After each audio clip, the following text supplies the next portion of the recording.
And let's make sure that we are operational because we're not doing any pre-show this time. No 2-hour pre-show for us going over the potential feuds, and that's the only place where you'll see promo packages. Because welcome to the modern WWE, brought to you by Snickers. Oh, that's true. Their story comes last. That is a good point. I'm trying to think of any. We literally none of them went over promo packages. Yeah, which are usually like. Yeah, welcome everyone to Animesplaining. Tony Khan fucking won. From Fantasy Bookers, every single pay-per-view. It's like, where are the promo packages? Why doesn't AEW have promo packages? Guess what? Now WWE doesn't do them. The wrong person won. I just don't watch wrestling. That's why Fantasy Bookers. We can go through a lot of bad things on. Yeah, there's a lot of bad on AEW. Let's not anoint. Yeah, certainly only AEW, not on this show. This show was absolutely perfect in every way.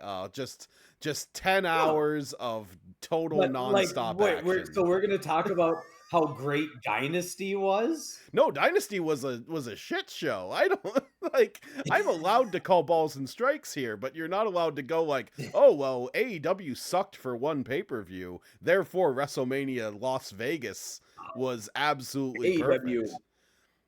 AEW's had like other bad pay-per-views. It's not like every one that they throw out there bats 100. I mean, it's a 5-hour long show where each match is at least half an hour. Featuring 2.5-star Cody Rhodes out here having the slowest match of all time. Oh, Dame Orton. What the hell was that decision?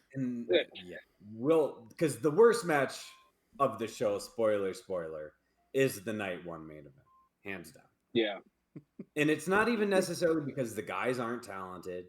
It's just that they overbooked it to shit. And like there is so much, the story could have told itself. You tried to like just add so many more layers to a story that didn't need it. Joey, yeah. I'm going to need to stop you mid-thought because Animesplaining today is brought to you by Orange Jello. Orange Jello.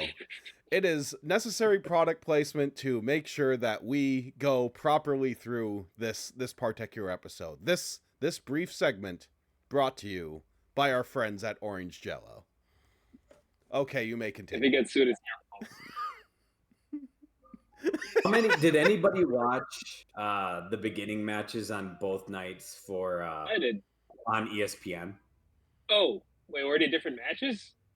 So the 6-man tag, and I forget what the second match is on night one, were both on. Oh, and the Drew McIntyre, Jacob Fatu. Those two night one were on ESPN, and then were simulcast. And then the second night, Obafemi, Brock Lesnar, and what was the second match night two? Second match of night two was the ladder match. Oh, that's right, ladder match, and that was also simulcast on ESPN. The designated and everyone else match. Pretty much, just the car. Like they were trying to pitch that at the post show, but like this is a legitimate matchup or match of the year candidate. I'm like, it's just a car crash. Like I need story in my match of the year, like it or not. Like, you can just. I mean, it's fun, but it's cool. Like, but what am I watching here? Yeah, I need something here to like. Again, I mean, it always goes back. We've talked about this multiple times. The problem with pro wrestling is if you don't have a good enough story to it, you're just watching the same thing. Yeah. Here, I'm going to fight you just to prove I'm better than you. And if there's no why, then okay, I can watch this whenever. Like, what makes me need to watch this match?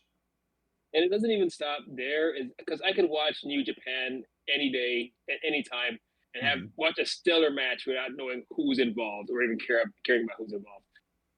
WWE has focused so much on the entertainment part of wrestling that they forgot the wrestling, and the wrestling is not that good. was good. They forgot. There's, Occasionally, like you have Yeah. Gunther versus Seth Rollins, who's just amazing. Just came in, just slapping each other, and that was an awesome match. I didn't care about the feud because they were just good wrestlers. I'm a huge Seth Rollins mark now because he's such a good performer. But everyone else, they're so sloppy. They have these big boots and like punches that like whiff miles away, and like these sloppy Hurricane Ranas, and it's like, what am I even watching here? You, as a kid, I remember I used to fight other kids arguing that I swear to God, WWE is real, it's WCW that's fake. I can't make that argument now. It looks, they don't even try to make it look real. I mean, they're all. It just depends on what you're watching for, right? Like, I mean, I can watch. TNA is going to have their goofy moments, especially now that they're on AMC. Who's the other one? Oh, AAA. Like, I'm kind of curious to see what WWE AAA looks like. Yeah. So I should check apparently that they got JBL and Corey Graves with the Undertaker booking it, which is weird, but I didn't know that. I didn't not know sure I that feel about either. that. So I don't know. It's just that the wrestling is so sloppy. Yeah, to go broader, since we're at the beginning of the episode and not going match by match yet, I feel like, one, this continues to prove WrestleMania should not be 2 nights in general. I think there's... I don't disagree. I think there is so much fluff compounded with so many ads. By the way, today's segment on Too Many Ads is brought to you by the Minnesota Wild. They're in the playoffs. They're either going to lose to the Colorado Avalanche if they somehow win this current one, or whatever the fuck team they're currently playing, the Dallas Stars. Or lose to the second best team in hockey. Because that's what every single Minnesota Wild playoff is. It's they either lose to the Stars or the Avalanche. It happens every year. That's not true. There was the Blackhawks. But I'd be fine with 2 nights if only they just give me a story back. Just give me the promo packages before each match so I can know why I should be emotionally invested, and that's fine. You have 2 nights, you have enough time, use it wisely. They still don't. Yeah, but I understand that. And I don't trust TKO to use it wisely. I don't trust Tony Khan to use it wisely. I mean, AEW pay-per-views are 7 hours of just nonstop. Yes, you get a lot of good wrestling on the show, but you get burnt out because it's a lot of wrestling on the show. So it's just this death march of people in a ring fighting. And this one, it's the exact opposite. You're spending just as much time, if not more, per night. And getting, 90 minutes of wrestling? Cool.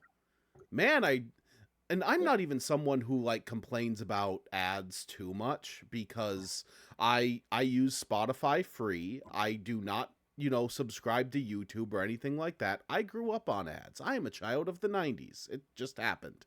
But to have ads in place of promo packages is an egregious sin that I do not think that even AEW would stoop to if they were at the lowest doldrums of whatever monetary sink they were in. This is a TKO thing.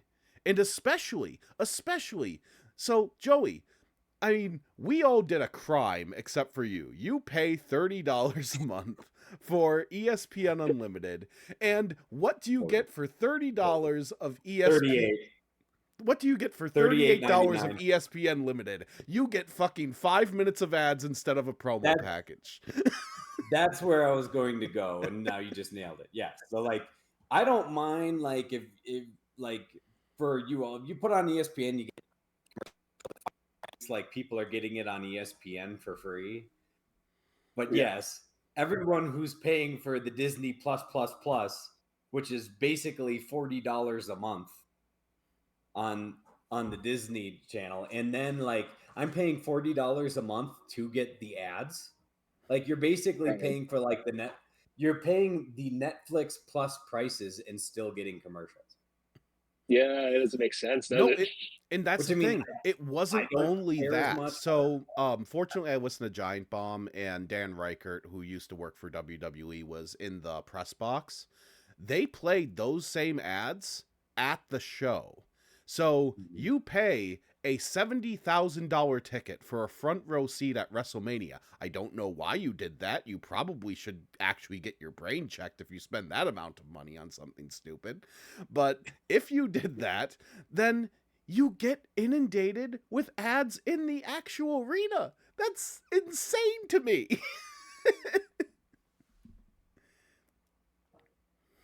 Live ads, yeah. I mean, is TKO like that hard for money that they need the ads, or are they just greedy? No, they have Saudi money. They cheaped out on everything. They cheaped out on security at the hotel room. Or at the hotel that the wrestlers were staying at. So they were just inundated with fans the entire time. There was just so many. Why the TMZ video of Punk came out? Yeah, smacking the camera in that guy's hand. Like, get the fuck out of my face. Yeah, but even before that, there were stories like, oh yeah, the wrestlers like have arrived at the hotel and they go like, there's a weird lack of security here. Like, this is kind of dangerous. I mean, you just gotta go into John Lennon Street if you wanted to. There's stories of Vegas. Like I remember when a couple years ago when Ashley had her work conference in Vegas, and the week before was AEW's pay-per-view. And they're like, oh, like it was cool. Like just saw I came here a week early and just saw the wrestlers just walk right by. So maybe that's Vegas, but yeah, I do not. I would think like so. to think. I think TKO could have buttoned this thing up because it's not like TKO just doesn't regularly put on shows in Vegas in their other promotions. Certainly not. They don't do that. TKO certainly not putting shows on in Vegas is brought to you by Orville Redenbacher Popping Corn Oil. If you need popping corn oil that will make your popcorn taste vaguely burnt, go with this popcorn oil. It sucks. You know what I'm hearing? I'm hearing someone misses Vince McMahon. Absolutely not that much. No, more ads before bringing Vince back. That's what really gets me. Now you bring up Vince. Triple H brought us the best era of NXT ever. And now that he's in charge of the whole show, what happened? Like, was it not him running NXT or what? Was he just like a shadow? Like, why is it a different feeling? Why is it a different person? Why doesn't it feel as good as that? Everyone wrestles slow as shit here, except for Gunther. Oh, some of them are like they're trying to slow down and tell a story in the match, and that I understand. Like Punk and Reigns told a great story in Ring. They didn't move particularly fast, and their match was excellent. Same with Obafemi and Lesnar didn't move 100 miles an hour. They didn't need to because they're huge. We can't compare night 2 to night 1. It feels like night 2 learned. That's fair. I'll give you that one. Night 1's mistakes. It was just still afterwards like, okay, let's not be slow as shit. Let's actually tell a story. So night 2 was amazing because night 1 sucks so bad. It kind of feels like they did that last year though. Like you said, they always learned from night 1.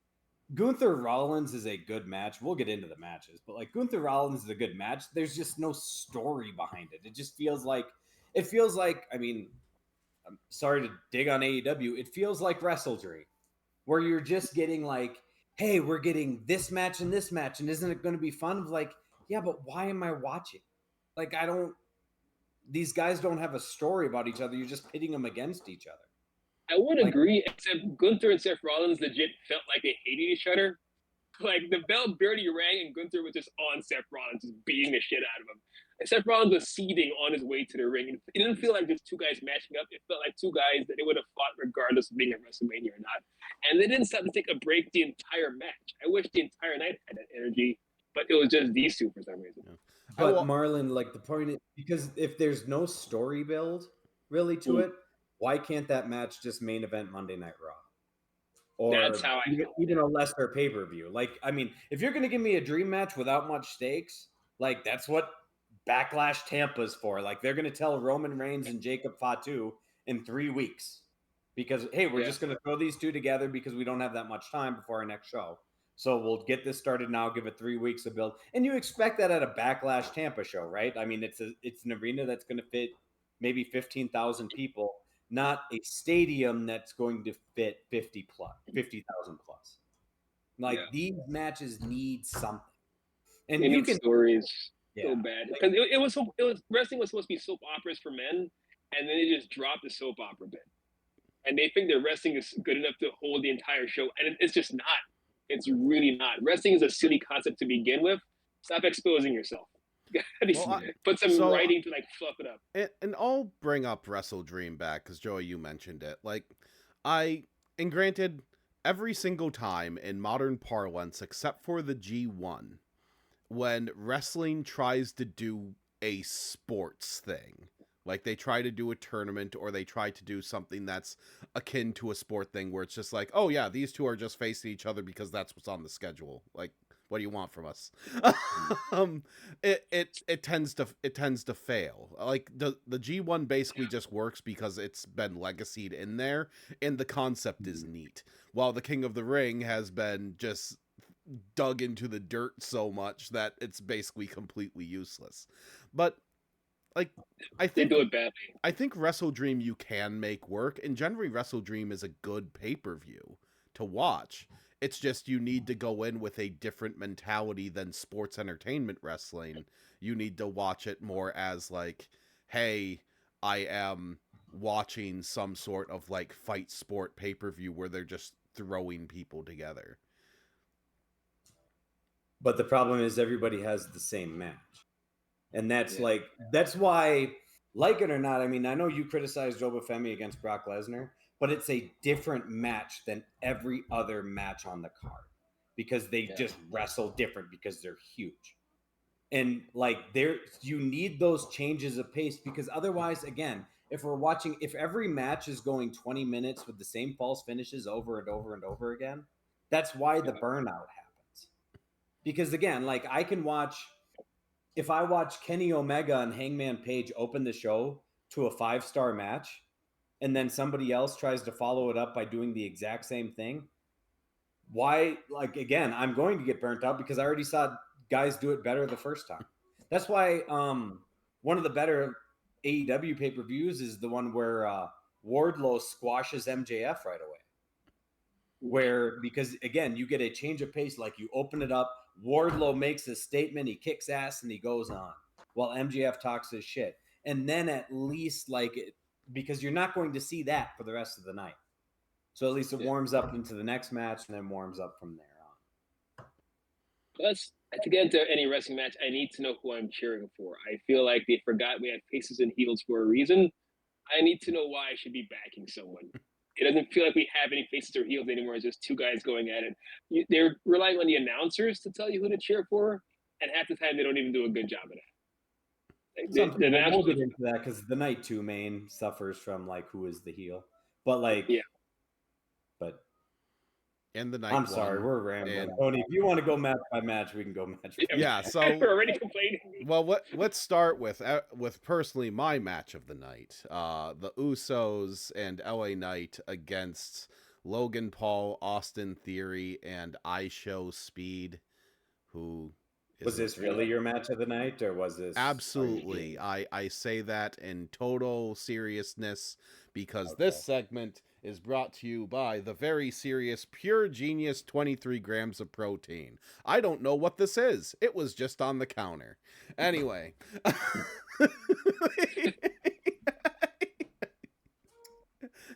No, this match was dog shit. Why do you have this open? For the YouTube channel. That's why. Because IShowSpeed jumping from the corner to the table is a cool moment. So you can put it on the YouTube channel. You should have just really dug those elbows into Logan Paul. I would have given this extra half star if he botched that splash like more. That weird just kill him. I think they did dig in a little bit, but it does I get the again, it's there. It's a YouTube moment match. You hurt your tag team champions, but I think we've established by now the Vision is out there to lose. So pretty much. Yeah. It kind of felt like it was all just set up for the spot, and that's what all these matches feel like. Spoilers. They're all just setting up the endings. They're just setting up the ending so you can watch that on the replay later, or what I call Instagrammable moments. Pretty much, they're just there to be put on reels, and that's it. The rest of the match, they couldn't care less. And that's what this felt like. I've watched that one 3 times, feeling like I'd missed something. I didn't miss anything. It's just fluff, and then the ISO speed moment. There's no reason to get into any of these. There's some other stuff we'll get into here in a little bit, but yeah, let's just move on to the next match because there's nothing in this. I feel sorry for the Usos. So I'm gonna say the Usos aren't good. The Usos haven't been good since they were originally a tag team. I don't know how they just got sloppier when they became solo, but what the hell was that one? They have personality now, and they've become worse. Yeah, I do think they go through more of the motions knowing that they're the tag guys now, because at least Jey Uso's like tasted like the main event and at the single star, and he probably like there's probably a degree of disappointment where you thought like, wow, I could really make something out of this, and like, by the way, it's not really working. Go back to the tag team division with your brother. Like their moves, they used to look so crisp, and now they're just slops ahoy, just sloppy. Nothing looks good anymore. If you are put in just the young, I mean, they throw a lot of super kicks. They're much like the Young Bucks. Yeah, it's like they're brown Young Bucks with this flash. I think the mid-carders realize that at some point, like, your career has basically ceilinged at the Miz. So why do you want to put more effort into this match than a standard Mike Mizanin? Well, I think there's some truth to that because this WrestleMania, especially night 2, was anointing new stars.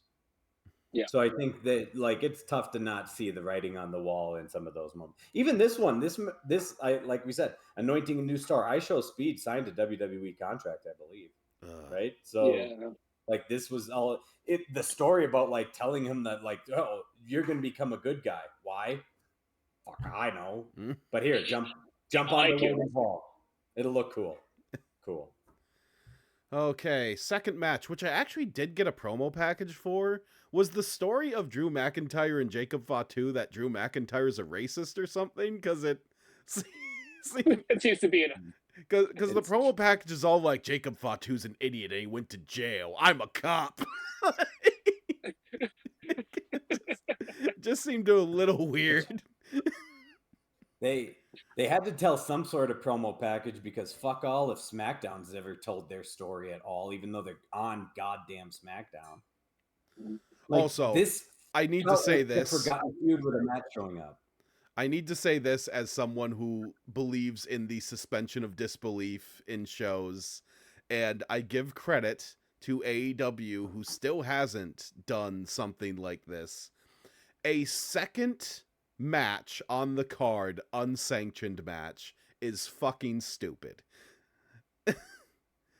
The idea of an unsanctioned match is generally that it's like, oh, it's either before it starts or after, because it's not part of the event. That is why it's unsanctioned. Words mean things, you stupid idiots.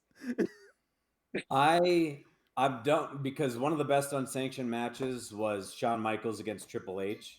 Although you're right, that was the semi-main back in 2002 at SummerSlam. But I will agree, the problem is if you're going to sell me an unsanctioned match, I need to see blood. Like that's because this is supposed to be the top fight. Like the absolute fight. They haven't told, like the match is fine for what it is. But again, it's no different than like on a lesser pay-per-view. And we expect more from Mania. And if you're going to sell me unsanctioned fight, I need all the guns to come out. Yeah, I mean, if you are saying like, oh, these two are just digging weapons into their skulls and then no one's bleeding, it's like, I'm sorry, I've been watching, thanks to HBO having like the year-old AEW pay-per-views, you get to watch those back whenever you're bored, in case you just feel like wasting 7 hours of your life. But the death matches, it's like, oh, there's all the blood in this. There's all the weapons. I get to see someone get stabbed with a fork. Like, is it fun? Not really. But hey, it's someone getting stabbed with a fork. Oh, and hi, new to this world. No, I'm not saying John Moxley should show up in this match and grab his stupid fork because that's dumb.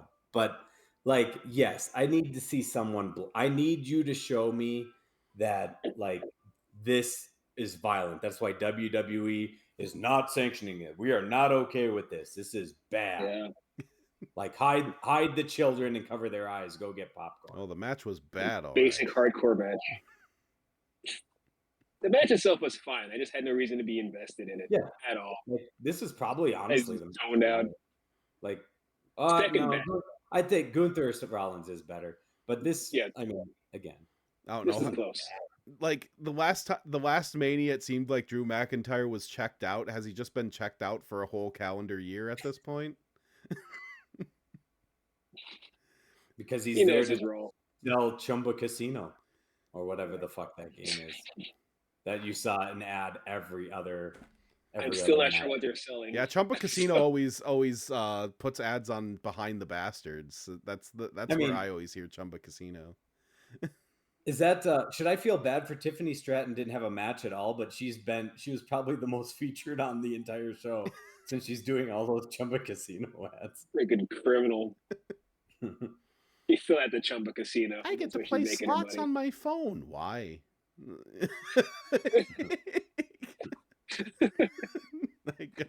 I get to hit a button too. I mean, I'm just saying, if you download Chumba Casino, there are plenty of sexy anime lady games out there for people to play. I mean, they're gacha games. You barely need to play them. If you just want the fun of hitting buttons, you get that and boobs. So there you go.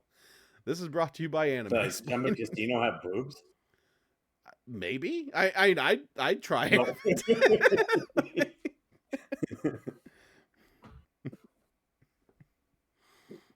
And New to This World says that Drew McIntyre has a gambling addiction. Very well, maybe. Who knows?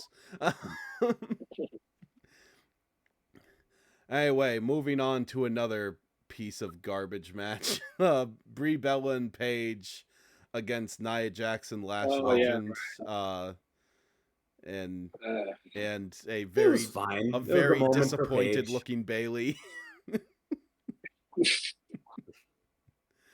I remember when all of these were so good. I like how Bailey is obviously friends with Mercedes Moné, because both of them, like, when they are going to lose a match, you absolutely know it, like 20 days beforehand. Yeah, but nobody expects Bailey to win. It's a shame, damn it. No, I mean, this match was Charlotte and Alexa Bliss's walkout with the big giant capes. One was a moth, one was a butterfly. Yeah, like weird, but okay. Power of moth. So it was that, and then Paige having her Wrestlemania. Good for Paige. Like, it's good to return. They put a tag team championship on you with Brie Bella. It's Brie Bella's immediately first back too, isn't it? Like, I think probably. Was she back last year? I think she was back last year. Yeah. Although I will admit, so I didn't know that, like, Nikki Bella was injured. I also didn't see the boot on her when they came out. So when she just comes out, like, vaguely walking with a crutch and saying, like, "Oh, I haven't been cleared to wrestle," it's like, what's wrong with you? Like, I thought it was just all fake. Also, as someone who is also losing weight, good on you, Nia Jax, for losing weight. Good job. Yeah, she lost a lot of weight. I didn't recognize her, especially with the mask on. Like, which was Lash Legend? So good on her. But yeah, in general, like, I mean, both, actually all three women's matches were kind of sloppy, but the Liv Morgan one was the least sloppy of the three, so at least there's that. I think Becky AJ was a little less sloppy. Yeah, that was a pretty. Sells like hell. Holy cow. Yeah, AJ like that pump handle, that Beck exploder at the end. Isn't that the fourth match anyway? So like that one she sells, she was like, "Oh Jesus, did you just land on your head?" Like, believe me, I believe you're pinned. She's very bendy. She's a very bendy broad. And then Becky Lynch walks out with her daughter up the ramp, which is cute, but at the same time, like, you're a heel. Don't do mom stuff. Stop being endearing. Stop being endearing. You are not allowed to be a mom when you're a heel. With all the children, yet you're carrying your actual child up the ramp. No, heel. Yeah, New to This World says makes sense. They gave them 9 minutes, and we need to get in our 8th Hulk Hogan documentary promo. That was easily the worst offender of why do I keep seeing this? Like, I almost made a drinking game with Andy to say, hey, every time we see Hulk Hogan, we need to drink. We would have been dead. I always thought I saw one Hulk Hogan. Maybe I'm thrown off. I saw a lot of Hulk Hogan. I saw too much Hulk Hogan. One Hulk Hogan is too much Hulk Casino. Hogan. Chumba Casino was what I got. Hulk Hogan, I only got one of his documentary that's on Netflix. Also, because I watched it in Iowa, we kept getting Fairway commercials, and Fairway is like the discount grocery store down there. So it's like, this is the first time I've seen a Fairway commercial. Like, Fairway is pretty much like, we exist nearer to you than Hy-Vee. That's why you come here. It's like, why do you even need to advertise? Fairway's pretty good. We are not sponsored by Fairway, but we are sponsored. Ah, fuck, I dropped the Girl Scout cookies. By the Girl Scouts Thin Mints. Why do I keep buying these? They just taste like toothpaste, but I keep eating them. No, they don't. Thin Mints. They're better than toothpaste. It's not like eating mint ice cream. Stop putting mint in my desserts. And put them in your freezer. That's where they're best. Just leave it on toothpaste where it belongs. Just drink Listerine. At least that makes you drunk. Does it? All right, life hack. Yeah, that's where I had a friend who was the one that Tony walked with at our wedding is a cop, and she said like every time you'd like go crack down on like the homeless encampments in Fargo, be like, oh, they're all hammered and they're homeless and they're dirty, but man, their breath tastes good or smells good. Like because it's free. Yeah, who needs Dr. McGillicuddy's mint liqueur when you can just buy a thing of Listerine? Death. Or Rumpelmans. Gross. Don't tell me Scope looks delicious. I can use some blue liquor. Marlon, please do not get drunk on mouthwash. There's a video game about that. It doesn't end well. Jeremy. Ruin my good time. Was Becky Lynch and AJ Lee only 9 minutes? I have 8:15 according to Pro Wrestling. Yeah, so not that long. Okay. Illustrated. Yeah, didn't overstay its welcome. Good. A lot of the matches were that short. Watching it again, like, I guess it just kind of it flies by your face. I mean, we'll get into the one that did overstay its welcome, but most of them did not overstay their welcome. That's for sure. Yeah, and they could have built a lot more story. But they had to save the room for the main events, which did not. Joey, you have a lot of thoughts about Gunther and Seth Rollins then. How long was that one? It was 18 minutes long. Okay. Yeah. That's why it was good. That's why it was good. Yeah. No, I know you're talking about 2.5 star match Cody, my personal favorite wrestler of all time. But like the good thing of that they did in the Gunther Rollins, one, you let Breaker have his moment. Yeah. Outside of so he can still spear people. Cool. And El's away. Yeah, it's always impressive watching him do that. I get a kick out of him. And hopefully just don't give yourself another hernia.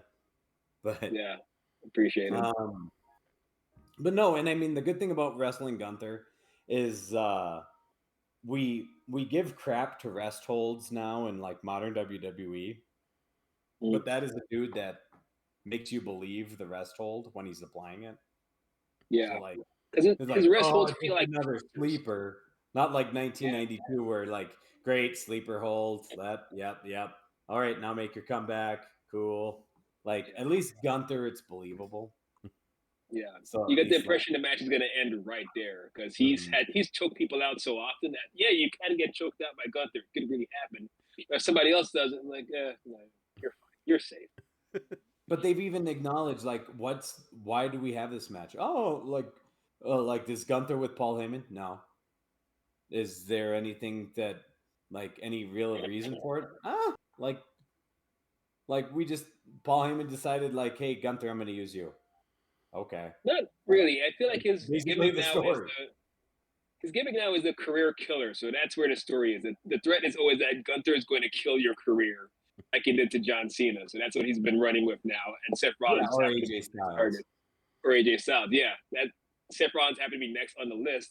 which I don't believe he killed his career, but he choked him the fuck out. So I was cool with that. It's Yeah, close enough. why don't they just do the easiest storyline imaginable and just make like Gunther like some weird sort of like wrestling mercenary that's just there to hurt people?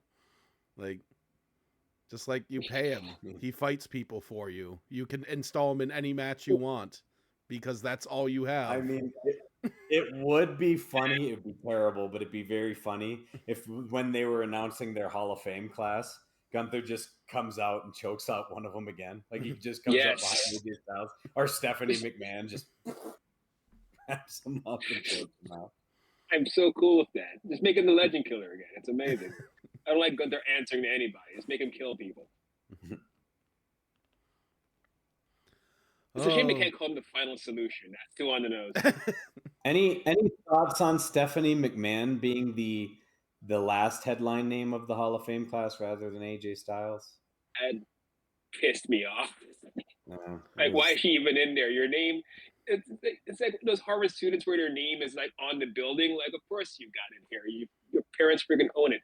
Of course you're in the Hall of Fame. You're a McMahon. Your dad runs this shit. I personally think that everyone should thank my father, the sex pest, because we wouldn't be here without him. Terrible Hall of Fame speech. Yeah. Like AJ Styles had a terrible Hall of Fame speech as well, but I mean, at least it didn't overstay its welcome. 5 minutes long. Who else had the bad Hall of Fame? Oh, AJ Styles just came up and said like, "Hey, I'm going to do something that no one else has done in these speeches," and then he just had like a 5-minute speech and left. Oh, like, hey, I understand most of the guys got to wrestle tomorrow. I'm not going to keep you here. Yeah, one of those.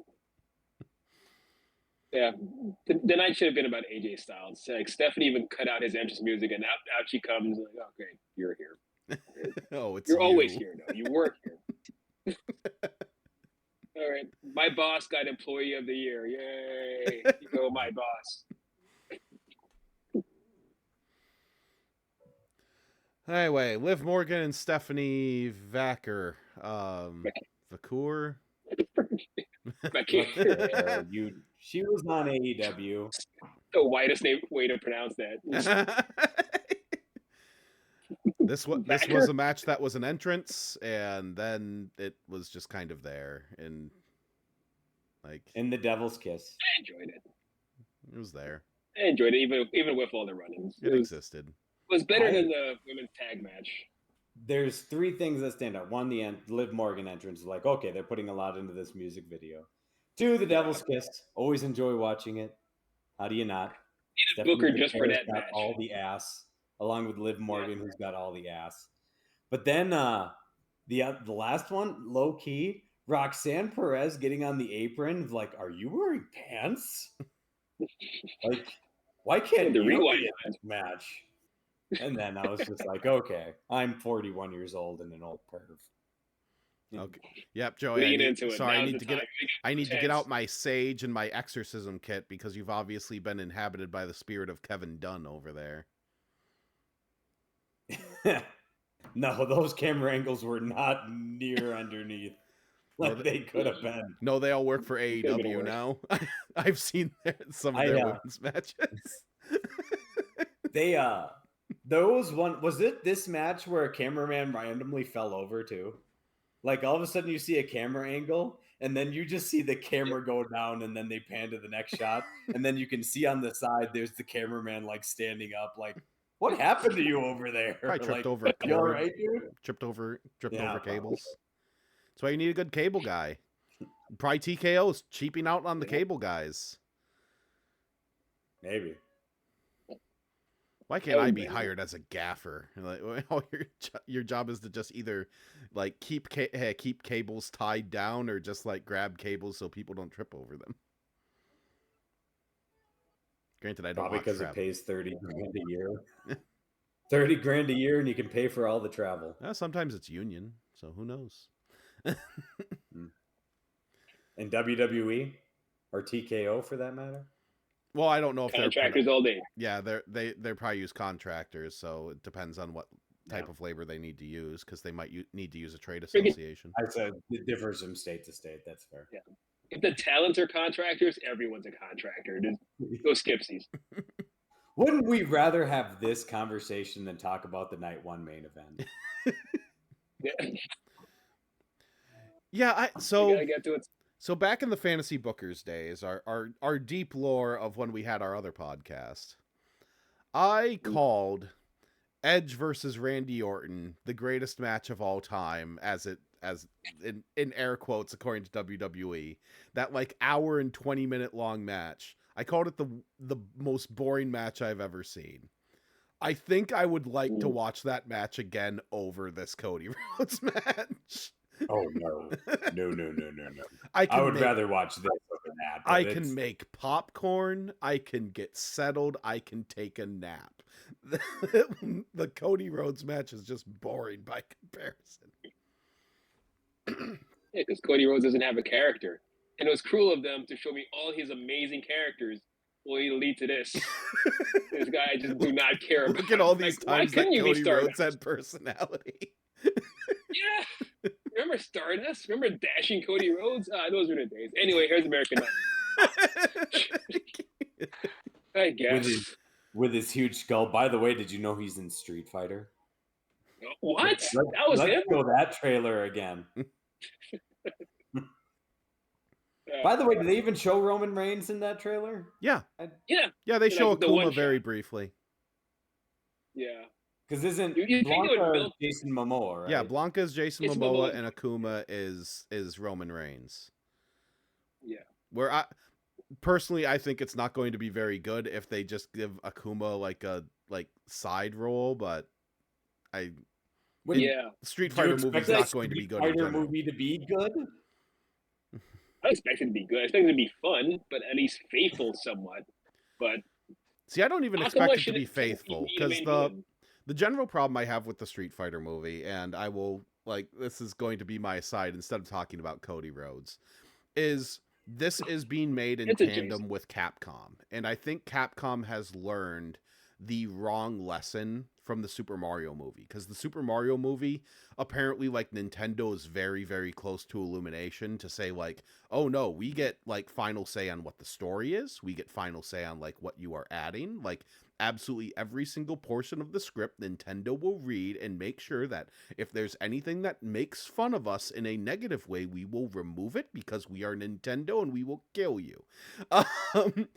Yes. And it kind of feels like the Street Fighter movie is going to be that, because they're going oh yeah, look how they look like just the actual games and all of this other stuff. And I am hoping that setting it in 1993 and having this kind of throwback energy to it, and Ken's kind of a hobo and stuff like that, makes it have a little bit of soul, but I doubt it. I doubt it. I think it's going to be better than Mortal Kombat 2. I'm standing on that hill at least. Oh, that I disagree. Mortal Kombat 2 is gonna mod this friggin' thing. Easily, especially if Carl Urban as the lead. Nah, it's not fair. It's not fair. You're competing with Carl Urban. I hope it's good because of Carl Urban, but I mean the first Mortal Kombat reboot's not bad. It's fun. It's pretty good if you ignore the new lead that they just made up out of thin air, who they're now ignoring, because that was a mistake to create a whole new character. If you watch the first 10 minutes of the Mortal Kombat movie and then turn it off, it is a very good Mortal Kombat movie. Beginning and where Scorpion takes over as the main character. Just make it a Scorpion movie. Why didn't he just make it a Scorpion movie? Because they saved that for the animated one, which is okay. Like, you clearly wanted to make a Scorpion movie, but you couldn't afford the actor or something. I don't know. So if you watch Warner Brothers animation movies, we're generally fine. If you watch the first 10 minutes of Cody Rhodes, Randy Orton, and you didn't watch the rest, what do you miss? Their entrances? Pat McAfee. Yeah, Pat McAfee running out with his neck brace. Yeah. Why are you in the neck brace? You got splashed on a table. Ironically, he was the most interesting part about this match. He was the only thing really holding the story together. Otherwise, it's a boring Randy Orton versus Cody Rhodes match. Randy Orton, who pretends to be injured for half the match, being slow on purpose. I like Pat McAfee, but Pat McAfee makes this worse because you can't, like, you have no even the fans. There's no reason for him to be there. Yeah, but I Like, hate him, and that's enough. Randy Orton's supposed to be the wild card anyway. Okay, like, why does he need an actual voice from a telephone when he has the voices in his head? We've established this for decades now. Yeah, Because like, he can't hate Can't he Randy just Orton be- anymore. Can he It's just be impossible to Charlie hate from Randy Always Orton. Sunny? No, he can be Charlie from Always Sunny. He's like, wild card, bitches. Like, hey, Cody, like, I know I was your mentor, but hey, I just randomly decided to beat the dog shit out of you. Cool. That's Randy Orton. I will personally That's say what it it- is kind of weird that the build for this is that WWE as a product sucks and the tickets are too Yeah. expensive. And Oh, it's like, well, that is how I feel, but I don't know if you should be pointing that out. I don't hate the initial promo of like, this guy is going to save the business because look at him. Like, there is this is why, again, and we'll get into the night 2 opener, and that's why it's so good. Guys have to survive the airport test if you're really going to sell this business. Like, I need to see someone that's huge, or that somebody that'd be like, that's going to capture my attention walking through the airport. This is like, Okay. we can be happy for like Darby Allin becoming the new champion in AEW because he's been there for so long and paid his dues, and we know he's willing to do anything for that championship. But again, if Darby Allin wrestled Obafemi right now, who would you believe would win? Yeah, that's fair. I mean, I would be cheering for Darby Allin. I mean, that's the whole Rey Mysterio Jr. Like, No, I get that, but like, I mean, that's what I mean by the airport test. Like, you can see this, like, again, we didn't tune into Mike Tyson back in we were very young, but like, people didn't tune into Mike Tyson in the 80s to watch him box a 12-round clinic. Yeah. Like, they watched him go want to knock a motherfucker out. Same with like, why do we watch like the Klitschko brothers for a while? We were watching. Why? Because they're freaking huge and they were knocking people out. but going back to earlier, where you're saying like, oh, Wrestle Dream is boring because I need story. So what do you want? Do you want your sports-like atmosphere where the big guy wins because he's the bigger guy? Or do you want your essentially live-action anime that wrestling is, and anyone can beat anyone because this is fixed and who the fuck cares? Well, the underdog versus the giant is the story. Yeah. We already know that. Because You don't even need a story. David versus Goliath is one of the oldest stories in the book. The problem is you can't always have David beat Goliath. That's why, I mean, that's why Brock Lesnar is retiring. Let's be realistic about what it is. Like, so the same here. Like, I get the promo of like, this guy's going to save the business. Look at him. He's 6'4". He looks like a Greek god. Like, this, whereas like, look at you sitting in the first row, blah, blah, blah, blah, blah. The problem is they pigeonholed that whole story in with like 3 weeks to go before Mania. In like what is supposed to be your main event. You're supposed to be telling this story since at least the Royal Rumble. At least that's what we're told as fans. Like, there's plans for WrestleMania at the Royal Rumble. That's what makes the WrestleMania so popular, or the Royal Rumble so popular. Is this is the kickoff of WrestleMania season. So you'd like to believe that all of these feuds are building from this moment, whether you're like you have two guys meet in the Rumble itself, like again, Lesnar and Femi did, or and you get those dream scenarios that you want to see, or you're telling the story of the guy who won it or the guy that got cheated out of it or blah, blah, blah, blah, blah. Instead, you just like, you're not supposed to get one of the stories for one of your one of your marquee matches less than a month before the show. So what were you saying he looked like? Like a Greek god? Yeah, So because because any talk of Randy Orton is brought to you by the god Zeus. Oh, Okay. I got you. The Greek god Zeus. He's making a comeback. Play the game Hades, I guess. I just have this because I went to Greece once. Aren't they making another God of War? Yeah, but They're remaking Zeus the is old long one, dead in it.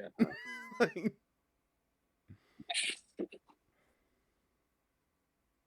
Sorry for spoilers of God of War 3. But no, like this match, God of War 2? like I mean, it's God of War 3. it's interesting Three. to see. It's Yeah. interesting to see Cody Rhodes' huge black eye last night. Like, holy crap, that looks like it hurt. But like, That issue is like again, like why'd you have him bleed? I don't know. Why did Orton event. RKO McAfee later on? I don't know. Then why did In the wild card. McAfee even run out there in the first place? Plus, you had like again, we'll go into whether Cody Rhodes is a successful babyface with the strap on him. No. I think this is why they're moving in a different direction. He's held it for too long. Were you expecting Like, that to be a hard question? No, and we figured this last year because even people were cheering for Cena in the main event last year, even though he had just turned heel. You think they learned their lesson? Like they tried to make Randy Orton a heel, but people were booing Cody Rhodes so hard they had to bring in another heel to distract from Cody Rhodes. So we got to boo Pat McAfee and boo Cody Rhodes, and it just didn't work. Like, I thought for a second you were going to get the double turn, like McAfee was like goading on Orton, and I thought he was going to kick Orton in the balls from behind, and we get that'd be that interesting. Cody turn moment. But Joey, Cody, I mean, he had his kid there. Cody he doesn't know how to be a bad guy. I just don't know, because my dad was a baby face, and you're a fucking actor. Act, you idiot. Well, Cody Rhodes back. He was so good at it. I don't get it. Dusty was definitely a heel. He wasn't a good one, but he was the heel. He tried to join the NWO. It's just that. Plus, you have your brother. You don't think your brother knew how to heel as Goldust, one of the best heels ever? Yeah, just this attempt to like. I left AEW because I didn't want to be a heel and everyone was booing me. Therefore, and WWE is going to be the better place because WWE just tells you how you should feel. That only takes you so far. This WWE audience, I will say this about the WrestleMania crowd and the Raw after WrestleMania crowd. They were mostly silent, on their hands, just not giving a fuck.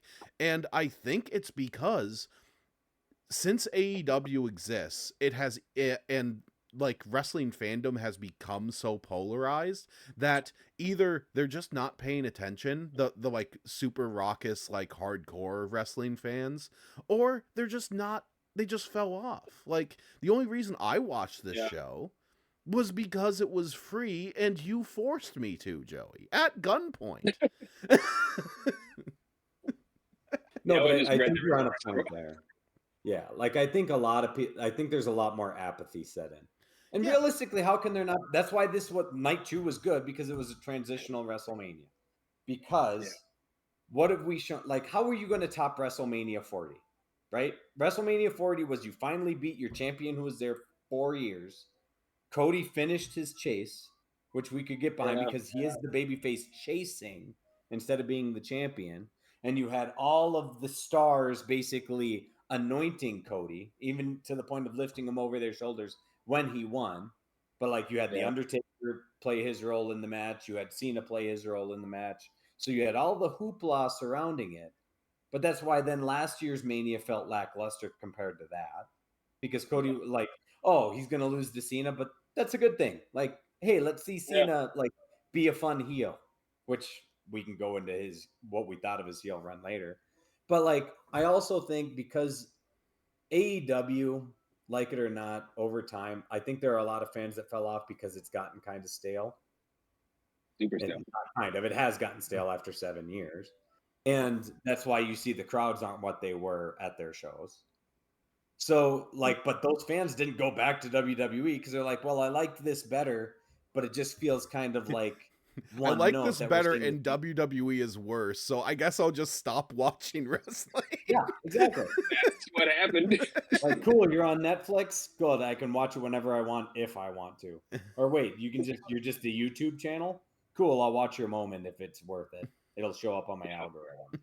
Yeah, I'll catch a reel on Instagram or something. Like, hey, he did this. All right, cool. I just gotta move on. Back to boobs, I guess. Yeah, and I'll just say this: like, if Cody really wants to like be a decent babyface, which by all means it seems like he wants to, then please, Cody, just get a Crunchyroll subscription and watch any anime.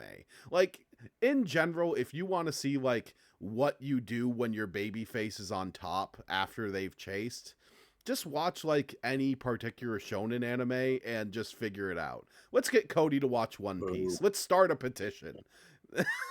That's not. It's a basic dramatic rule. Your hero is only as good as their villain. And even Dragon Ball Z, you need to keep upping the stakes. You need a stronger villain, and a stronger villain than that every time the hero wins. And they haven't topped Roman Reigns for Cody. They need to increase the odds against him, and it shouldn't be so obvious that he's going to win. Yeah, and, well, that's why even for DBZ, it only worked twice. Like you had your Saiyans, you had Frieza, and then it's like, oh, switch out your baby face because you have Cell. So you have a very good villain, but even then, like, you can't just throw Goku at him this time to make him feel different. But then when you go to Majin Buu, it's like, oh, this is just boring. But like, think about like one, it does feel like he got pigeonholed back into this. Like, you could have had McIntyre on this match. You could have had McIntyre Orton. It'd be kind of blah, but like, it could have been Cody Rhodes versus McIntyre, and that would have been any different. Yeah, like you'd have some sort of stake in there. Not just that, but like, I think they're already announcing with the Raw after Mania where he already like confronted Punk. They're like, Punk, you don't have the championship, but this one, any place, anytime. Like, so you're announcing that like maybe you had something with CM Punk with the strap on him, but Cody Rhodes is becoming kind of stale. So yes, maybe Cody Rhodes just needs to like chase something else. Go like, hey, like raise your kid for a couple months. Like, again, like, wouldn't allow that. Let them miss you, and then you come back. And because again, like,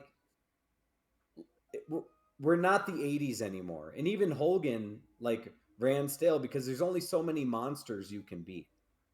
At some point, there's lessons to learn from that. Yeah, forget the monsters. Bring back the chicken shit heel. Like, you could have had Pat McAfee as the bad guy, but backed by someone like Braun Breaker, like in the back, like some big guy that helps him out and helps him screw over Cody Rhodes. I mean, that was overdone back in the day, but you could bring that back. Cody Rhodes doesn't have to fight Randy Orton and have everyone cheer for Randy Orton when they're supposed to be booing him. We could have someone that people legitimately hate again, but they don't seem to have that, or they won't do it. I think you have a great point, Marlon, because I mean, the thing we forget about Hogan in the 80s is one, some of his better feuds, Macho Man. Like, not a big dude, but a great feud. Like, probably one of his, Macho Man dragged him to a better match. Mr. Perfect. We forgot about Mr. Perfect's undefeated record was saved for Hogan. I hated that guy. That guy was a prick. He was good at it. We always think, like, they'll tell you the story like Andre was Hogan's greatest rival. No. Hogan's greatest rival was Bobby Heenan. Yeah. And that's against me is Logan Paul is right there. He is right there. Cody Rhodes versus Logan Paul would feed millions, and they haven't touched that for some reason. Like, I'd love to watch Cody Rhodes punch Logan Paul's face in, but they haven't pulled that switch. Do you really want some fans to cheer Logan Paul? No one will cheer Logan Paul. No one's cheering Logan Paul. Not even against Cody Rhodes. Against Cody? Even against Cody. Kind of boring, and Logan Paul, who, like, you can watch his athleticism in a match and be like, still pretty good. I hate the guy, but it's pretty good. Then double up. Make it Logan Paul and Pat McAfee. Logan Paul managed by Pat McAfee or some despicable combination. You need another Paul Heyman because everyone likes Paul Heyman now, unfortunately. So you need another one. You need a new one. Anyways, you just need people you actually hate. So that's night one. I am of the belief, because I want to view this WrestleMania as negatively as possible, that we are not giving the individual nights their own scores. We are doing this all in one. We are letting night one drag everything down. So Obafemi against Brock Lesnar, and this is the rule I'm going to make because I know you guys want to talk about it. And I'm going to make a rule in this case. I'm going to set my stopwatch here. We cannot talk about this for longer than the actual match went. So go. Fine. It was awesome. Mm-hmm. It was awesome, and Obafemi was actually the underdog, which you don't get to see very often, up until the very end, which I swear out of sheer adrenaline, he beats Brock Lesnar. Like, even his own surprise, it helped to me. The story was told in like less than 5 minutes, and they did a great job of it. Yeah, what more do you need? Like, again, he got up from the F5. He sold it. He's not Ultimate Warrior, but he still, like, got up, surprised Lesnar, chokeslam, powerbomb. Hey, Yep. I'm the new beast. Brock Lesnar retires because he's like, well, what else? I mean, if I'm no longer the beast, what am I doing here? Everybody's beating me. Yeah. Plus the terrible joke that, like, I lost to a black wrestler. Fuck. That's what I thought. He took off his shoes so fast that he made a bet. Like, I swear, if a black guy pins me in that ring, that's the day that I quit. And that's exactly what happened. I got the friend of mine sending me, like, there's Kofi Kingston, Big E, and Bobby Lashley all looking on and smiling. Oh, man. So satisfying. You racist prick. You go, leave. Go. Get out of here. Go to your butcher shop in Minnesota. I will admit, match was fun. That is all I will say. Like, it was because all signs point to Brock Lesnar winning, and then just boom, signature, finisher, he's out. I feel about this in a similar way that I feel about the COVID WrestleMania like Goldberg match. It's like, okay, you just had a quick match. You kept everyone to their strengths. Good job. Golf clap for you. I put this near like Wardlow MJF, where like you have the established guy put the job, and I mean Lesnar, so like he's in the ring flat, while Obafemi's still getting out into the aisle. So like, kudos, and I do actually believe. I know there's jokes about it. I do believe the emotion was real. I do think Lesnar like loves the business to an extent. So. Like, I do believe, like, taking the shoes off, like, hey, I'm going to miss this. I mean, hell, he met his wife going to WWE. He stalked his wife in WWE, but yeah.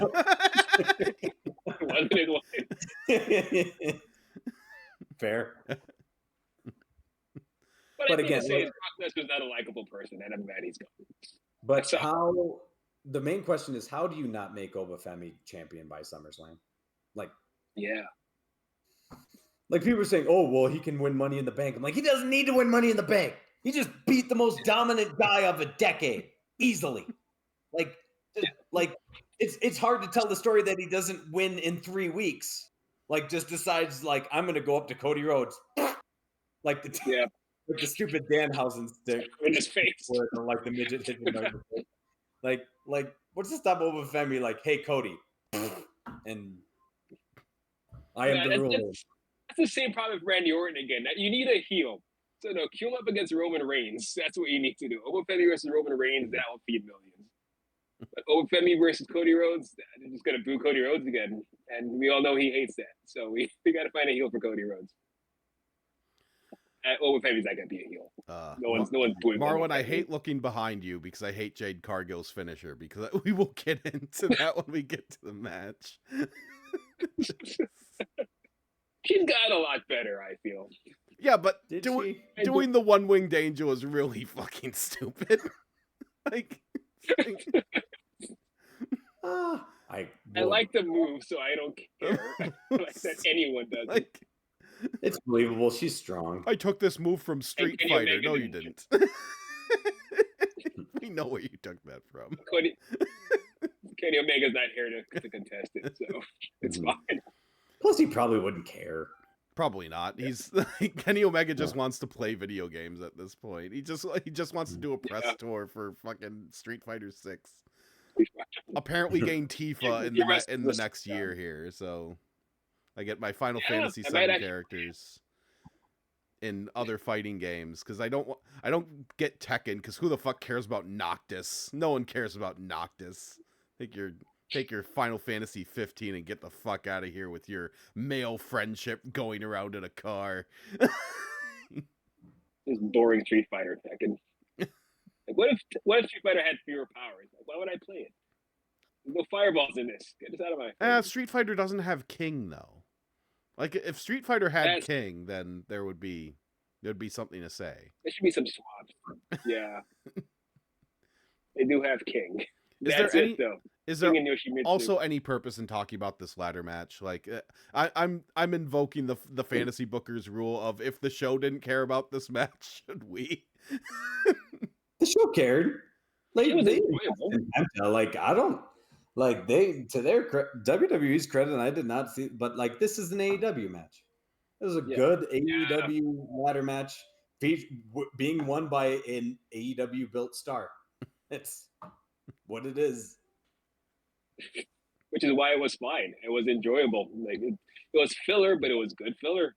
Yeah, and it's a change of pace from what like it was. I mean, certainly better than anything in night one. Yeah, maybe what might have wanted, and it was a change of match at least from the first one.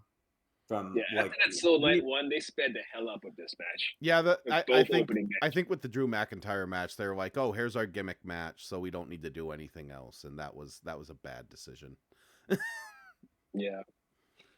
Well, no, there's a gimmick match coming up on this one too, but well, yeah, because you have the street fight. But I mean, like, you should have moved probably another gimmick match to night one, or at least had the unsanctioned match be one of those. Like, here's the thing with an unsanctioned match: why can't we do the like SummerSlam? What is it? 1995, the Al Snow Big Boss Man, like when they just fought in the streets of Minneapolis. Match. It was like 99, 95. What? I don't know. You weren't even living in Minnesota then. But why can't we do that? Why can't we if it's truly an unsanctioned match and the ref is just there, then treat it like an unsanctioned match. Treat it like sanctioned. Now for the hardcore title. We don't truly have this on the card, and therefore, like, these wrestlers can just go at any point. So that way you have a nice little through line for the overall show where there's other matches and then these two are just fighting through the crowd still, and it's like a 5-hour long match that like maybe culminates in a run in the main event. What you're thinking of more is like WrestleMania 12, Roddy Piper versus Goldust, the backlot brawl. Yeah. Where it is like it's because it's unsanctioned. So it starts in the backlot brawl and then they do the garbage OJ Bronco chase. Like in the meantime, and then like right before the main, right after the Diesel Undertaker was like, oh wait, we gotta wrap this one up. So like, yeah, sure, they just randomly came in because this was never a match in the first place, and it ends with Roddy Piper just kneeing Goldust in the balls. Yeah, we could have done that with the Drew McIntyre match, and I feel it would be much better. No, I agree. Just make it that would silly. be fun, actually. Match. But anyway, Trick Williams against a Sami Zayn that I can only say is like he is happily getting his mid-card paycheck. Yeah, he was doing the job. This was the agree with Trick Williams on this. What are you even doing here, man? What is your character anymore? I think Sami Zayn was here to do the job and mentor Trick. I think I think this one he's like he knows where this is going. This is about anointing a new star, and I think like he relishes being like the mentor. Right? Corporate has hired your replacement. show him how to use the systems. Hey, Trick is good. Don't and one again, like outside of Oba Femi's chant, whoop that Trick was the loudest chant that you got. Yeah. At least maybe until like the second main event. But like they're right. Like from night one where there was like you said, people just sitting on their hands. Once Oba Femi comes out, that whole stadium's going. And like usually the acoustics aren't great at WrestleMania, but you can hear it. And then whoop that Trick comes out and you can hear everybody chanting for Trick Williams.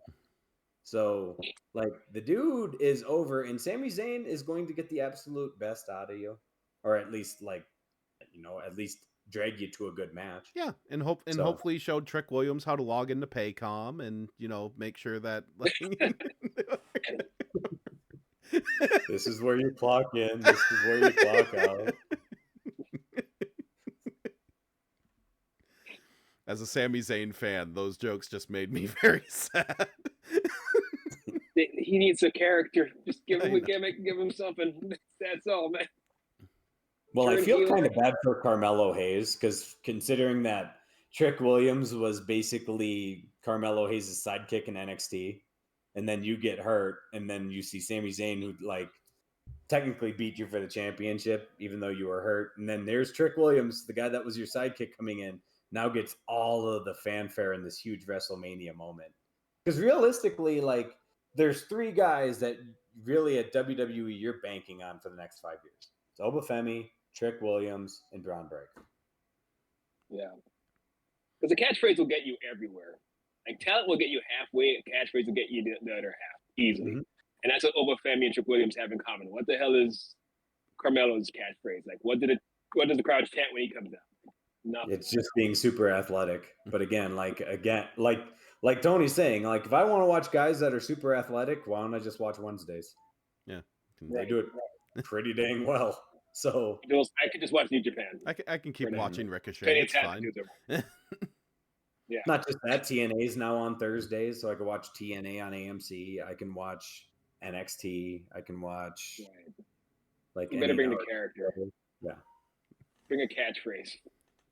We like catchphrases. We're easy. Yay. Okay. Well, I mean, look at us. We're watching WrestleMania. We can complain about it, but it's just still selling a spectacle. I just like entrances. That's why I watch wrestling. Exactly. They had the YouTube video, all the entrances from WrestleMania, and it got 2 million freaking views. I'm like, and the match starts. The matches, but fine. Okay. That's right. They wrestle here. Finn Balor against Dominic Mysterio. It was all right. It was okay. It could have been better.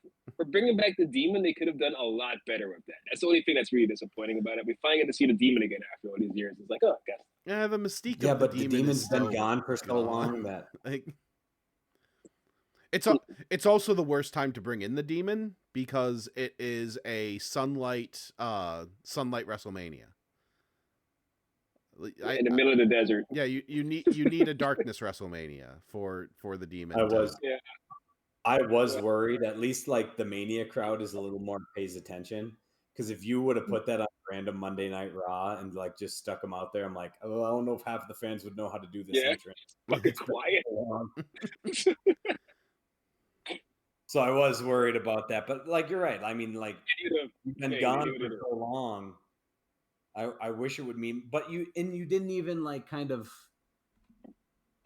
you didn't even build it. Like, cool, you built up the feud between Dom and Finn, but like, to me, this is something where like Dom beats Finn, then Dom beats Finn, and Finn's like, finally, I'm sick of this crap, and then you go to the Demon. Like, it should be like building up the Incredible Hulk. Like Bruce Banner like suffers for like 50 minutes, and then the Hulk finally comes out. But you bring him out for Dominic Mysterio, like, what, did he just irritate you enough to become the Demon? Like, he didn't beat you or anything, so why did you could have beat him as Finn Balor. You did not need the Demon. You didn't need to come out for this. It could have been a regular Finn Balor match. Save the Demon for like Obafemi or Cody Rhodes or some shit, Roman Reigns. But Dominic Mysterio, overkill. And both guys are good, but we see this match on a Monday night. Like this could have been a Monday night. Yeah, but yeah, if you're gonna bring the Demon out, Demon Finn Balor on a pay-per-view, it needs to. If you're having an outdoor stadium, it needs to be dark. Like it's like seeing Batman in the daylight. It doesn't make sense. Yeah, this needs to be like Bray Wyatt bringing out like Demon Bray Wyatt. This is I can go from Uncle Howdy to Bray Wyatt or whatever the name. There's so many fucking names for his characters. This is like going from regular Bray Wyatt to like putting on the mask and becoming the Fiend. That's what it should be like. But they treated it just like when he became the Fiend. Nothing. They did nothing with it. Alrighty. They're really bad at these characters.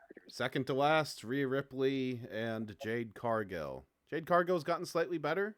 Every single time I talk about Jade Cargill, she gets slightly better. Has she? Yeah.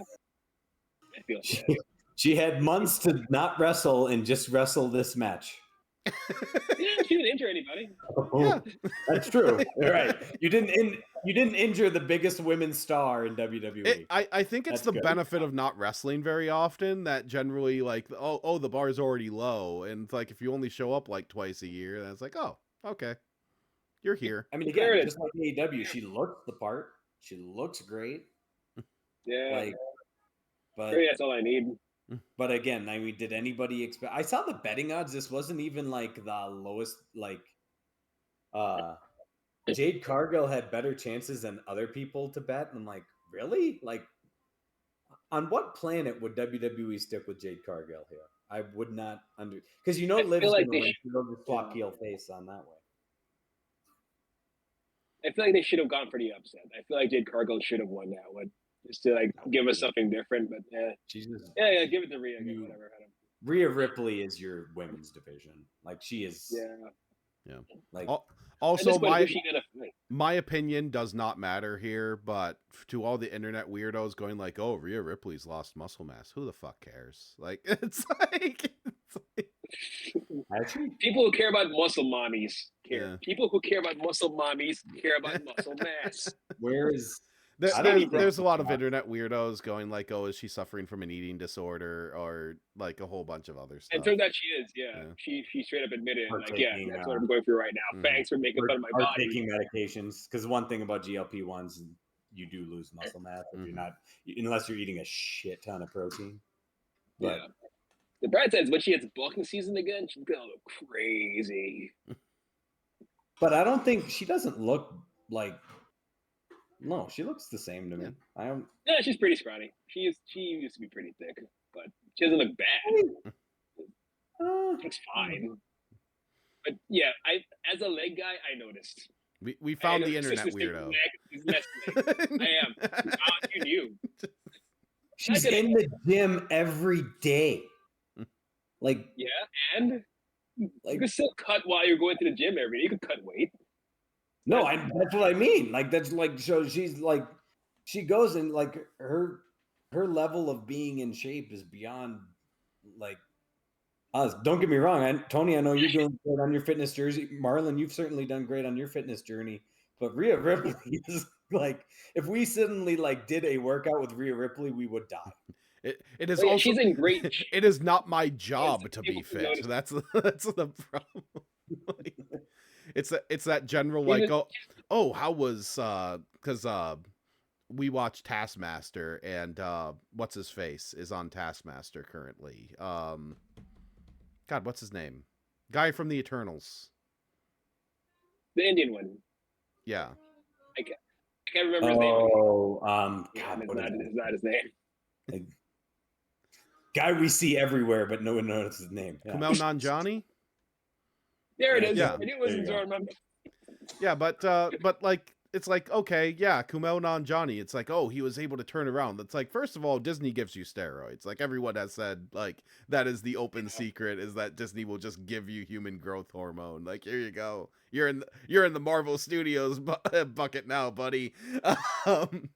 But also, like, if it's your actual job to just like work out and things like that, like, yeah, you can get pretty cut pretty quick. Like, turns out. Yeah. Speaking of which, any comment on what's going on behind Marlon, where Kit Wilson just gets hit in the dick? That's all I got for that. Good. Couldn't happen to a nicer guy. I'm hoping this tells you that stupid gags still can make you chuckle. I am hoping that a good chunk of our audience is simply watching just because they can actively watch all of WrestleMania just behind Marlon right now. Just AI me out of it. Just remove that guy. Just have a silhouette of your head.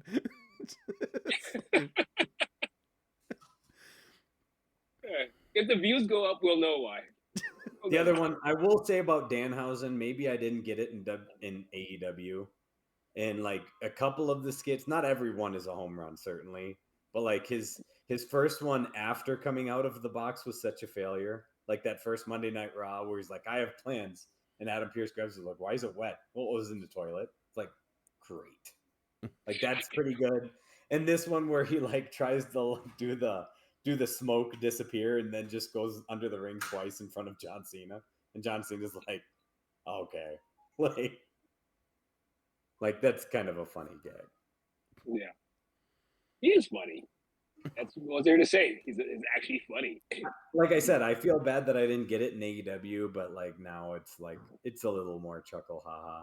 Like again, don't make him champion. Don't make him Santino Marella. He doesn't need to be U.S. champ or Intercontinental champion or any of that crap. I disagree. Make him Santino. No. Make him Hurricane Helms. Make him Then any of those people. It'll work. Then don't be mad when those championships mean nothing for the next 3 years. I mean, if you want to turn Cody heel, just have him beat up Danhausen. Just have him midget. Have him destroy Danhausen. If only he would agree to it, he would make such a good heel, and he's just being a prick. I mean, Cody is so we are the land of gyrating. serious wrestling. I mean, you could easily turn his character into like he hates Danhausen. He wants to murder him. Yeah, trick him into agreeing. That's what makes him evil Superman. Just Danhausen. It's like we live in the injustice world in WWE now. Everything has turned on its head. Someone killed Brandy. She's too hot. Don't kill Brandy. Well, so was Lois Lane, and you know. Anyway, Brandy looks better than Lois Lane. Roman against CM Punk. It was all right. It's a little too long. No. Good storytelling at least, but no, this was one of those slow matches. This was I don't know if it's better than the main of WrestleMania 40 because of all the hoopla that came with WrestleMania 40 and all the build of Roman having his 4-year, but I'm trying to think of a better main before that, and there aren't many. Like 38 wasn't the better main, 37 wasn't a better main, 36 the Boneyard wasn't the main match. I will say, in watching a lot of AEW pay-per-views, I do like, you know, the occasional like death match main, especially the Swerve Strickland and Hangman Page ones. I'd say those are better main events.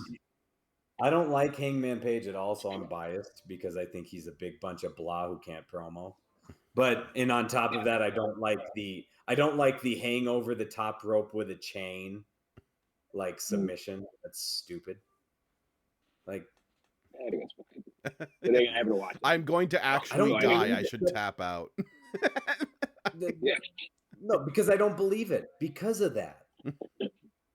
Again, it's the same thing as like you're going back to the AEW death match of Moxley and Omega, where they were going to blow up the ring.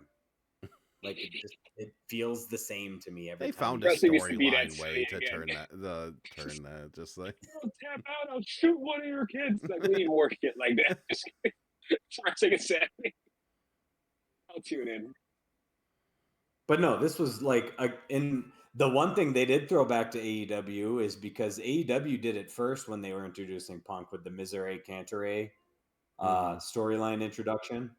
And then they did that for the build up in the promo package before the main event. Yeah, and where they're playing Misery Cantere while Punk was standing on top of Allegiant Stadium. Yeah, I saw the lovely like Twitter posts on wrestling Twitter. It's like, why is Punk coming out to a song that sounds like the Terminator themes?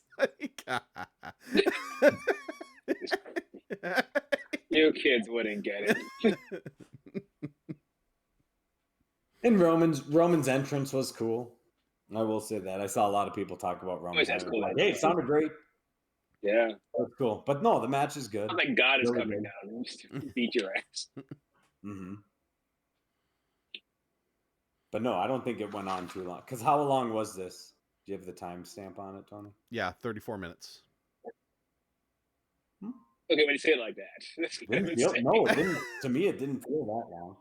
Like, I mean, I think it had a similar like, timestamp to MJF against Kenny at Dynasty, and that was not a good match. And I think it was just because like they have such weird different styles that, and also Kenny Omega has lost a step. But granted, like that match wasn't very good. It was also very long because Kenny Omega has like a contractual obligation to have all of his matches last 45 minutes. Mm-hmm. There must be 5 false finishes in all my matches. So And yeah, then, they're telling the story of CM Punk essentially gassing himself out in this match. 34 minutes is just losing by just running out of energy. Like, nope, I guess I'm done. Hit me. That was fine for me. I am legitimately waiting for CM Punk to get to the point that he is just like Al Snow in TNA, where like he's like huffing air on the apron, things like that, because his cardio was always shot. I don't know. He's more in shape than you give him credit. But what I think is going to happen is, like, again, like, you're 46 years old. At some point, like, we're not going to believe you being champion anymore, especially, again, with a transitional Mania. Again, like, I believe Punk could beat Cody, and I'd be fine with it.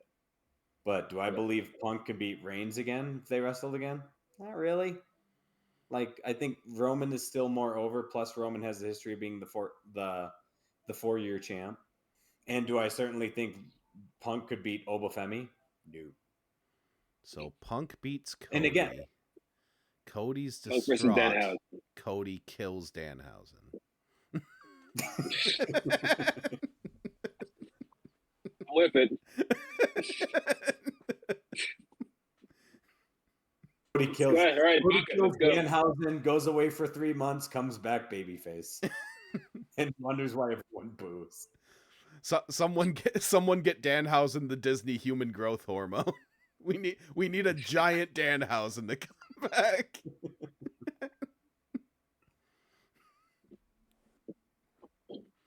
Because granted, like WWE in like the 2010s probably would just have in that situation Danhausen come back with like Obafemi as like his like heavy or something, and then it would be really stupid.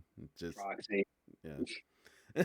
He wouldn't come out with. It would be more like who would? You'd bring back the Great Khali. Oh God. You know they would too. I know, and the Great Khali was a babyface, so it's like that's probably what would happen if it was still Vince McMahon booking. I mean, he wins the airport test. Granted, doesn't win. Granted, if Vince McMahon was, I can move at all test. Granted, if Vince McMahon was booking, Danhausen would not be near the building. He would not even be allowed in the same state as No, I think Vince would like have Danhausen. It would just be all fart jokes. Yeah. Could bring back Sunday Night Heat just for Danhausen. Here's Danhausen on the toilet. Now here's Danhausen in the women's restroom. Haven't now seen you're this a pervert. before. Now you're a little pervert. Yeah. Put our panties on your face. And then Danhausen is Vince's son. And then. Alrighty. I'm glad. I don't think I've said that enough. we made it through WrestleMania, whatever the fuck number this was. WrestleMania 42. Should have been New Orleans, was in Las Vegas. Because Las Vegas threw a bunch of money at them. So in true anime-splaining fashion, we rate everything based on the Super Eye Patch Wolf scale, which is out of 7. 1 being completely insulting to our intelligence. 2 is bad, but there's maybe something redeeming about it. 3 is I did not feel robbed. 4 is that it was good, but there's probably something that like sits with you that keeps it from being a 5. 5 is good for the genre. 6 is exemplary for the genre, and 7 is so good it has redefined what good is. Man, if I have to count both nights. If I was just going based on night 1, this would be an easy 2. Easy 2. Yeah. So how many points is night 2 worth? It is not worth 3, Joey. I cannot give this a 5. So it's good for the genre because the main is good for the genre. The opener is good for the genre. There are 2 main events and one of them is dog shit. I don't. Again, this is why I don't consider Punk last year main eventing WrestleMania. I don't consider night 1 the main event of WrestleMania. Joey, you're going to make Cody sad. You're calling him a mid-carder. Cody's main evented WrestleMania. Cody Cody is the true mid card. He is the exact middle point of WrestleMania.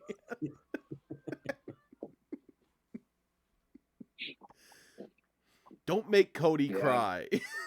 He gets very emotional. Well, he needs to get better. No, I think that night 2 like drags this kicking and screaming up to a 3 on my scale. I cannot give it a 4. Yeah. I'd give it's still good for the genre. It's better than last year's Mania. No, not a high bar. Last year's Mania wasn't great. I'd watch last year's over this year's. I gotta agree with Tony on this one. Really? Yeah. Last year's triple threat was really the 2 triple threats are really the only good matches. Yeah. Like, or great. I don't even remember last year's matches, so that's probably helping my bias. But I'd watch it again over watching this again. I mean, what were the 3 matches that stood out last year? It was John Cena's Cody Rhodes' bad main event.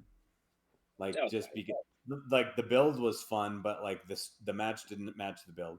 Charlotte Flair beating the dog shit out of Tiffany Stratton. That was good. I like that one. Io Sky, Rhea Ripley, Bianca Belair. Which was all right, and then the Punk Rollins Reigns, which is the best match of. Yeah, that was really good. And watch all that. Yeah, that last year's WrestleMania is a 4 by that was overbooked at the end too, because Heyman turning with Rollins still is just kind of like meh, especially what we know has come over the past year. Like, but something happened this year. Like, this is really Obafemi, Trick Williams, and Roman Reigns gets reanointed. Like, now, to Tony's point, like, I am night 1. Like, if 3 is I did not feel robbed, then night 1 had its hand in my pocket, took my wallet, showed me the wallet in front of me, and said, "Hey, I'm taking this." And then night 2 was like, "Here's a few dollars back. It's fine." Maybe I'm biased because the Royal Rumble this year was so bad. Like, that Saudi Royal Rumble was awful. Like, this year's Royal Rumble was so bad. So maybe I'm like, well, night 1, like, oh, I'd rather watch that than the Royal Rumble. So you're saying you're grading on a curve, is what you're saying. I know, pretty much.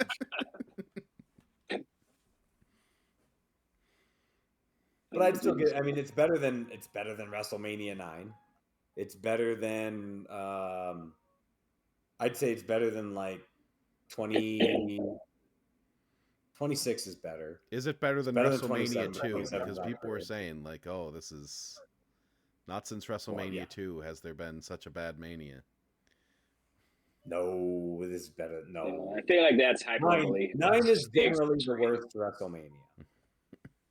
9 is regarded as the worst WrestleMania. 29's not great. 32 is. Ugh. I didn't like 32. I honestly like 27 more than this one. Because 27 was shorter. It's shorter. It's shorter, and there's 2 good matches. Really good. 3. Cody against Mysterio's not bad in 27. Punk Orton's not bad. Neither one of those overstay their welcome. And the Undertaker Triple H match in 27 is really good. But yes, it's not. It's a 4-hour long show, and that's it, rather than being 2 4-hour long shows. Yeah, but at the end of the day, we have 2 3s and a 5, so 3.5 is what it kind of averages out at, which sounds about right. Sounds decent. But anyway, we have Animesplaining stuff to talk about. So next week potentially, because Marlon, with you out, I am seeing Daisy's schedule to see if she can make it in. We might need to end up pushing it back a week, but we'll see what we can do. But the next Animesplaining episode is on Scarlet. I watched it again. It is still interesting. Is it good? Better or worse than Bell? I don't really know. It's more interesting than Bell. I will say that. Like it is. It's probably like, of all the Mamoru Hosoda movies that we have watched, and we've watched almost every single one, even for Animesplaining, it is the most interesting thematically. Like it's doing the most. It is kind of playing with concepts. It's interesting in that regard. Is it coherent? Not really. Does it kind of fall flat on its face at the end? Definitely. It has that Mamoru Hosoda problem of he does not seem to end his stuff very well. Which is why like Summer Wars is probably the best ending that he's written. Because even Boy and the Beast had the like guy turning into a whale, which was weird. Yeah. Oh, that's right. Primarily what I remember for that movie. But after Scarlet, we probably will end up doing a bonus episode because the Gundam movie is out May 15th. That is going to be in theaters. It should get a wide release because Gundam is huge. It also has I guess a Sydney Sweeney movie that just went into production. They're making a live action Gundam movie. I don't know how that's going to do, but we'll see. And then I am currently, unfortunately, working my way through the Crunchyroll Anime Awards, which they did announce for what the nominees are. I have already watched through My Hero Academia, the final season. It's good. Like, it's actually very good. I would actually recommend watching more than just the 2 episodes in your guys' cases, because the way it feels, especially since I only watched like 2 seasons of My Hero Academia and then fell off it, it feels like buying an event comic, like when you fell off it, and that's just like, oh, all this stuff is going on. You just kind of let it wash over you, and then you eventually figure out what's going on because superhero stuff is very simple. But it has a decent ending despite having 3 epilogues, but I'll get into that in the episode. I'm currently making my way through Apothecary Diaries Season 2, a show where nothing happens slowly. And there's also 24 episodes, so there is a lot of nothing happening slowly. The Summer Hikaru Died, I hear good things about. That's on Netflix. I haven't started that yet. Takapi's Original Sin, I hear, is very emotional. It's also only 6 episodes, so that's going to be like a vacation, unless it is very emotional, in which case it will not be. Gachiakuda is another 24 episode season. From when I watched the trailer, it looks like a like 2000s style throwback, like even to how it looks.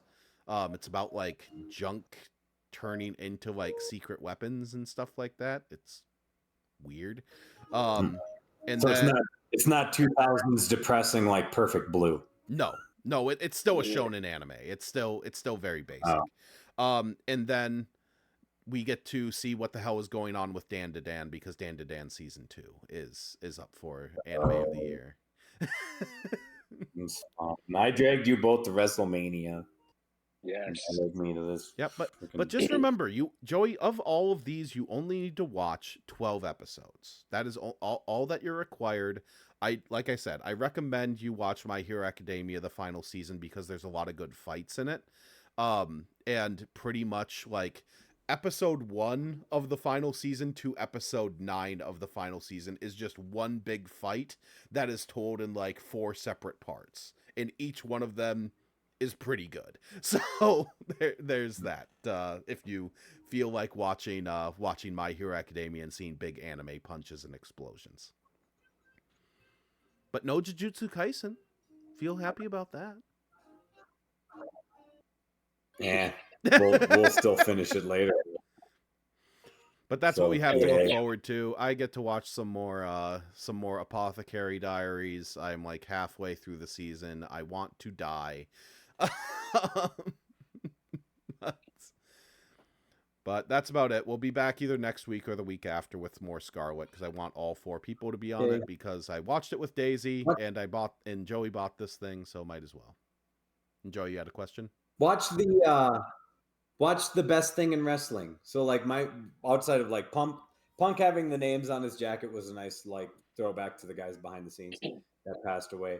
But best thing in wrestling, the new American Gladiators on Prime, because Wardlow's the Gladiator, Rick Boogs, who the famous guy at WrestleMania that tore his knee up, Camille is Hurricane, and she looks dominant on it. So at least the 2 episodes I've watched. Of course, the Miz hosts it, and Danny Spiegel, who's like ultimate hot CrossFitter, is in it. So it's American Gladiators. What more do you want? It's fun. Yeah, Marlon, what's your best thing in wrestling? Because I know what mine is. Oh, it's still Tony Storm. I don't know what she's doing, but Tony Storm.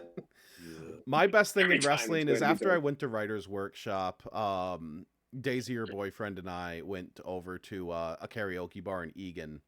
And we did karaoke, and there's one guy reading Orson Scott Card like at the table across from us, and that has nothing to do with this story. But when he did karaoke, he kind of like put himself into this like high pitched like rocker voice because he was mainly singing like The Cure stuff.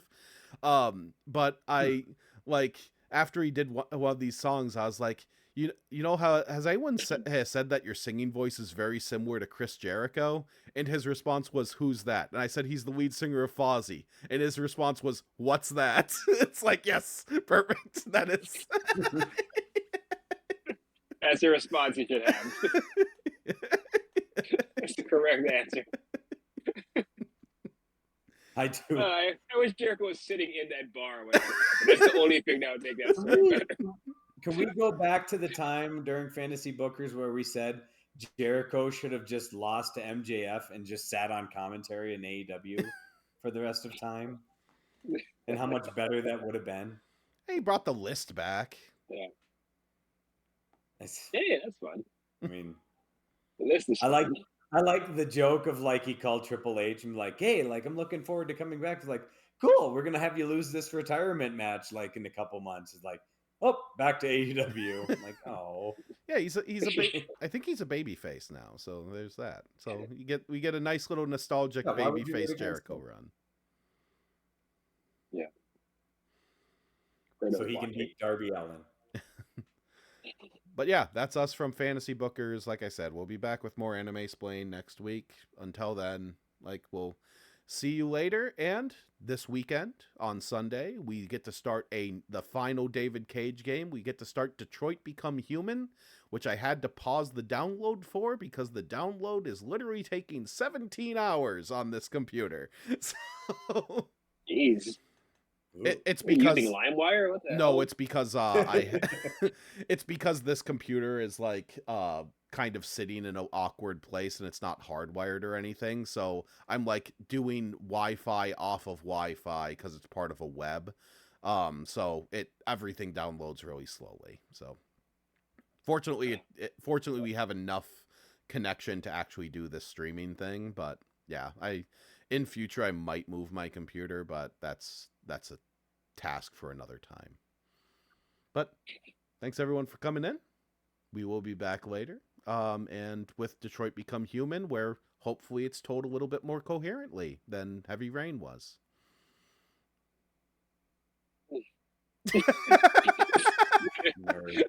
David Cage. It has Clancy Brown in it, so at least there's that. So we will. Okay. We'll get to that on Sunday. So see you on Sunday, and see you probably sometime. Tony's Twitch stream is still better than Heated Rivalry. I will tell anybody that. I don't know about that. I don't have a really good like orchestral like all the things she said version. Like if I had that, then maybe. I need fair. I also need more followers. We need more hot man on man action on this podcast. Get another man on here. Tattoo son. Which all the shirtless hockey. That's not hockey. It's really not about hockey at all. Oh, no. Thanks everyone for us brainstorming how to make this channel actually profitable. But have a good one.